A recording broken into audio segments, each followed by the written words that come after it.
Vallahi billahi başa çıkamayız. Olacak şey değil ya. Nefes ne oldu? Bir şey mi oldu? Bacım hayırdır ya? Sen neden uyandın? Sancı mı? Tahir nerede? Abla bir dur. Ya Tahir yanımda yoktu. Ben de aşağı inmiştir diye ona bakmaya geldim. Nefes ne oldu sen niye kalktın? Tahir bir şey yok. Ben seni yanımda göremeyince aşağı mı indin diye bakmaya geldim. Ben Yiğit'e bir bakayım dedim ama sen iyi misin? İyiyim. Merak etme. Ay Allah nazarlardan saklasın. Amin.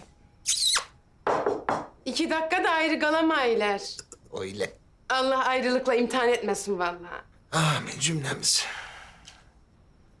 Tabii. Yarı sarıp yatmadan uyku gelmez. Olur tabii öyle. Lafım sağ değil Mustafa. Neden? Sen yastığa çeyrek kala uyusun sonra da başlarsın horlama. La bir kere ben ömrümde hayatımda horlamam. Hadi bilemedin 2 defa olmuştur. O da yani hani bir nezle olmuşumdur. Ya da böyle genzimde bir tıkanıklık hasıl olmuştur. Bilama ondan olmuştur öyle. Ya he. Ne he he. Tahir, abim de bakayım be. Oğlum horladın mı beni hayatımda? Asla. He bak. Yani senin çıkardığın sese horlamak denmez abi. Seninki bambaşka bir şey. Hani sanki böyle bir öküz boğazlanıyor da... Yani böyle hayvancağız canavliyle bağırıyor gibi. Sen abine öküz mü dedin az önce? Yok abi estağfurullah. Hani ben senin çıkardığın sese misalen diyorum yani. Fındık da kurdunu kendi içinden çıkarır. Misalen. Ne oldu Mustafa? Zoruna mı gitti? Gitti canım.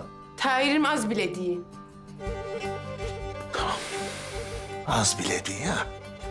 Size hayırlı geceler canım. Abi etme. Abla niye yapıyorsun? Ne yapayım? Çok hoşuma gidiyor.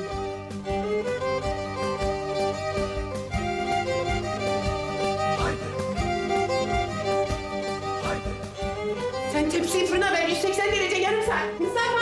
Mustafa!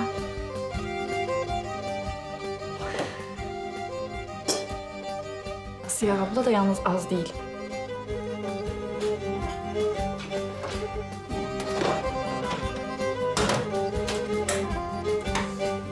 Kızım. Canım kızım. Tabii ya. Tabii ben anladım. Ne anlaşıldı? Sen kızını benden daha çok seveceksin. Tabii o senin kızın, ben elin kızıyım. Nefes. Sen Asiye yengeme az değil değilsin ama sende maşallahın var. Doğru mu yanlış mı? Doğru tabii. Lan sen şaka mı ettin? Tabii şaka yapıyorum. Sen anlamadın mı? Vallahi ben ne zaman ciddi ne zaman şaka kavrayamayırım Nefes. Ben her zaman ciddiye alıyorum ki işim sağlam çıksın. Hayır. Gel. Gel yatalım sabah erken kalkacağız gel. Allah'tan horlamıyorsun. Yoksa yastığını verirdim, şu sedirde yatardın. Bakacağız söz vermeyeyim.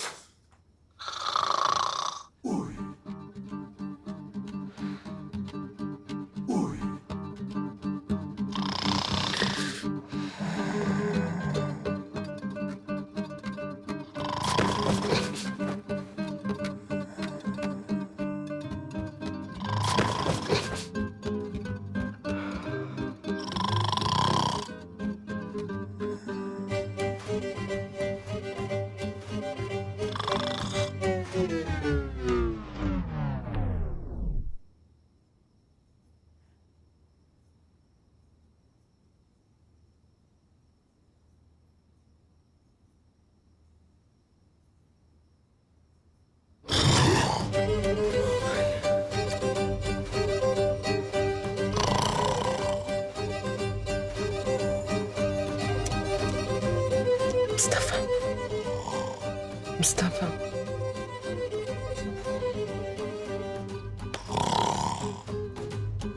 Ağza bak ya, ayucuk. Mustafa, horlaysın uyuyamayırım. Kalk haydi. Oo.